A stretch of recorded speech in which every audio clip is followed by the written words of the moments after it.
Okay, here we have part 3 on how to repair a Sharp's vertical record player that has low sound to side B, or even humming sound, or even losing a channel. So if you see my other tutorial videos, it might be a good idea just to check them out first before you go too far and looking at this particular video itself, because this one is removing parts from the Sharp's vertical record player. You will need a trusty schematics.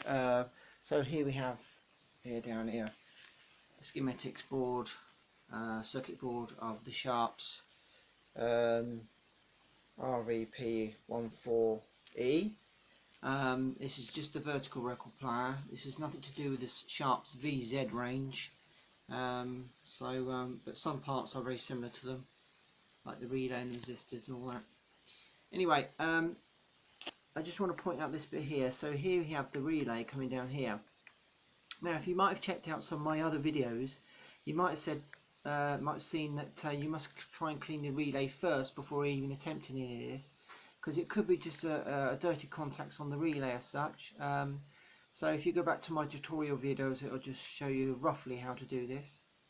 As you can see, coming down off the relay, if we can see it very clearly down here, there's a Q121, and there's a couple of resistors on here, an R135 and R134. These resistors are a 10k resistor, and I did find out that some of these resistors need to be changed. They're running a little bit low, so this can cause problems from the left and the right channel on the Sharp's vertical record player, loss of channel or even humming sound. So what I've done is I've actually changed the resistors, and as you can see, I've renewed some parts over here and some other bits here. The resistors are the 10k ones, which are the R135, 134 sort of thing. There's some other parts, 123 and 134, 134 or 132, one or anyways. I've not changed this one on this particular Sharp's because I don't think that's what's causing it to drop out. So I've replaced them there, so you can see there's one there, there's a couple of them down here that I replaced on that side, and I've got my trusty pack of resistors. It's a good thing to put a little test across them. They should be reading about 9.8 or something like that, and 5%, you know, within 5% tolerance.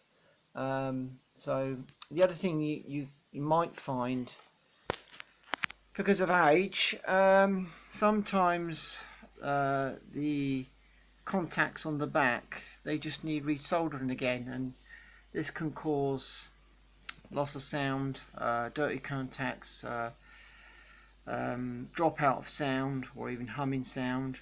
This is just a common problem with the Sharp's. I've got 4 of these Sharp's record players, which you'll no doubt see on one of my videos, because I'm determined to get all of them working. This is the last one. I managed to get the other 3 going. 2 of them had the same problem with the low sound on side B. And there's a couple of little modifications I've done to them. I've put some LED lights in the Sharp's, so when the record's spinning you get multicoloured lights around it. So little things I've just changed a little bit on it. But as long as you've got a little bit of knowledge of repairing, these vertical record players are worth repairing. The other thing is servicing, like the motors and the ride bars, where the arm goes across. Basically, you can take the motor out.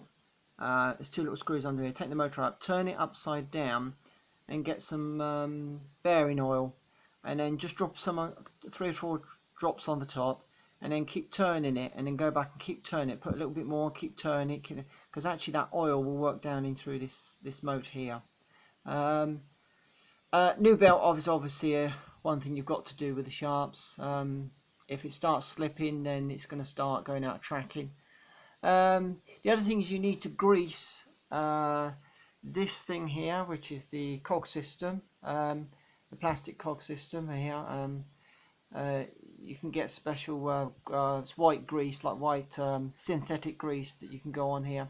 You can use Vaseline, but just be a bit careful. It mustn't be too thick, it can't be too sticky at all. It's got to be very synthetic, alright? And then you would obviously grease this rider bar across here all the way through. Do the same on side A. Take the front off. If we just go around the front, obviously I haven't got the front off, but I already have done it. You take the front off the sharps and really grease the tracking again on the both sides, and a little bit of oil on the motors doesn't do any harm. In fact, it preserves it. A little drop of oil on there. The bands on these are usually pretty good. It's the actual main band on the actual motor that starts going. And they're available on eBay, so you can get them quite easily. These decks are really good.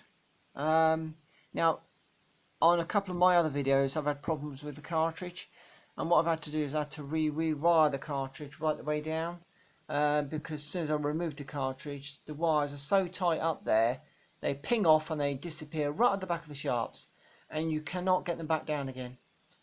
And they're not long enough. They're just not long enough. So at some point you're going to have to rewire if you remove the cartridges. But I have put a new tone wire on them, and they absolutely sound fantastic. There's a definite difference in sound quality by rewiring them. You get a nice crisp bass and treble sound, because the wires, I mean, these things are what, 32, 33, 35 years old. You know, they're going to need some sort of looking at, aren't they, at some point. So I'm going to connect this one back up, and we're going to see how this one runs and see if we can get it going. And then I think that'll be it then. I'll have all four going at one point. And then I'll do a little tutorial video after this, all lined up together. I'll show you how they all work together. Hope this helps.